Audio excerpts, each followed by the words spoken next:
efforts of this nature and conversations such as we'll hold here that we will be able to achieve for ourselves a fairer, more equitable, and more prosperous society. The course of police reform has since inauguration been one of the fundamental commitments of the Ninth House of Representatives when we adopted our legislative agenda within months of our inauguration into office. It was right there on the list of the things we hoped to achieve, and when we updated this legislative agenda due to the new realities of COVID-19, we did not deviate from that course.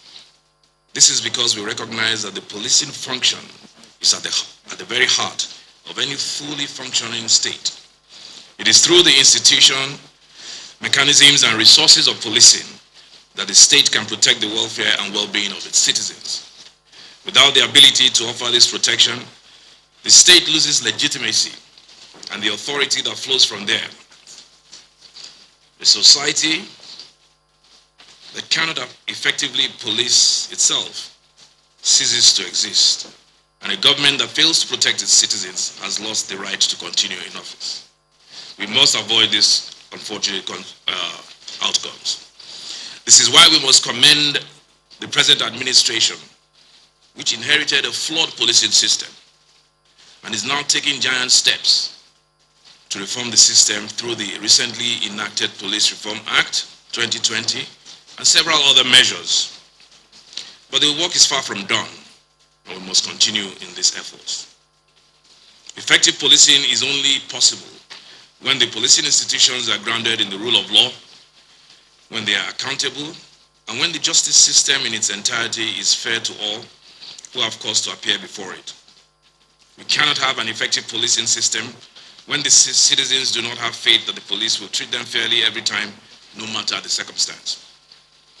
We do not have an effective system of policing when the relationships between communities and the police are defined by fear and mistrust. The police cannot be effective when the mechanisms for accountability and discipline are too weak to identify, remove, and prosecute rogue officers as a matter of course. Ladies and gentlemen, we will have succeeded in building modern and effective police when service in the Nigerian police force consistently attracts the best and brightest in our country without objection. The House of Representatives has not taken up the cause of police reform because we bear particular animosity towards the Nigerian police force or the individual officers that make up the force. The police includes in its leadership and ranks many dedicated public servants doing their job as best as they can under challenging circumstances. We want to help them by better public servants. We want to help them be better public servants by making it easier to remove rogue officers from amongst their midst, because bad police make it impossible for good police to do their work. When we think about policing reforms, we must resist the urge to focus only on making new rules about police conduct and establishing new ways of holding officers accountable for failures to meet the standards of behavior that we expect from them. Policing reform is more profound than that. Yes, we must begin by holding officers accountable, but we cannot stop there. Our reform objectives include wholesale reviews of police recruitment and training procedures and practices.